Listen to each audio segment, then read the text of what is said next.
Every morning before the city fully woke up, before the traffic thickened and the noise swallowed quiet thoughts, Marcus Reed sat on the same cold bench outside a small neighborhood cafe.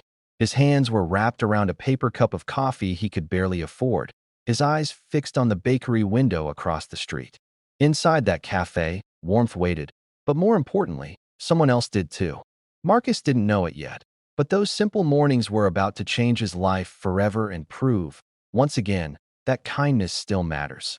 Marcus was a single dad in his late 30s, raising his 8-year-old son, Noah, on a salary that never seemed to stretch far enough. His wife had passed away 3 years earlier, leaving him with grief, responsibility, and a quiet promise he made at her grave. Their son would grow up believing the world was still good. Every day, Marcus worked 2 jobs, one at a warehouse during the day and another cleaning offices at night. Sleep was a luxury. Hope was something he had to choose daily. On his way to the warehouse each morning, Marcus passed the cafe and noticed the old man sitting alone at a corner table near the window. The man always wore the same worn coat, his hair neatly combed despite its thinning gray strands. He never ordered much, usually just hot water or a plain roll. Most people ignored him. Some whispered. A few stared. Marcus noticed something else. The old man always smiled at the waitress as if she'd done him a great favor just by acknowledging him. The first morning Marcus helped him, it wasn't planned. Noah had insisted on extra toast in his lunch, and Marcus had an extra sandwich left over. He walked into the cafe, heart pounding for no good reason, and placed it gently on the old man's table. No speeches, no pity, just food.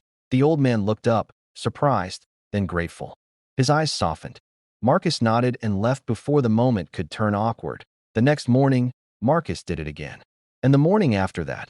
Soon, it became routine. A sandwich, sometimes a coffee, sometimes just a shared nod through the glass when Marcus was running late. They rarely spoke.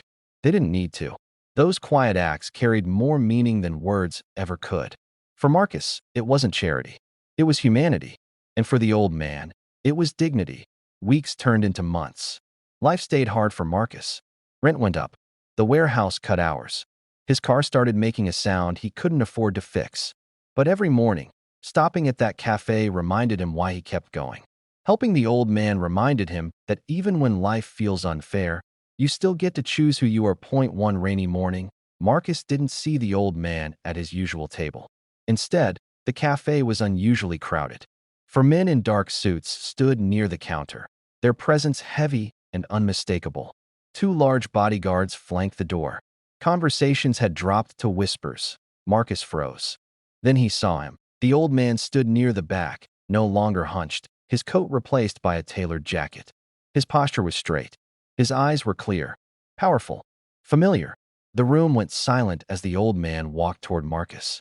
One of the lawyers began to speak, but the old man raised his hand. He smiled. He thanked Marcus for every morning. For the food. For the respect. For never asking who he was or why he was there. He explained that he had once been one of the wealthiest men in the region, but after losing his family, he had chosen to step away from everything. Money, power, identity, just to feel human again. To see who would treat him kindly when he had nothing to offer in return. And Marcus had. The lawyers stepped forward. Papers were signed. The cafe owner stared in disbelief. That day, Marcus learned that the old man owned the warehouse, and the cafe, and several other businesses across the city. But that wasn't the moment that mattered most. The moment that mattered was when the old man told Marcus that his son's education would be fully funded. That Marcus would have a secure job with fair hours. That the kindness he gave without expectation had come back in a way neither of them could have imagined. Marcus walked home that evening lighter than he had in years. Not because his problems vanished overnight, but because he realized something powerful. The smallest acts, done consistently and quietly, can echo louder than grand gestures.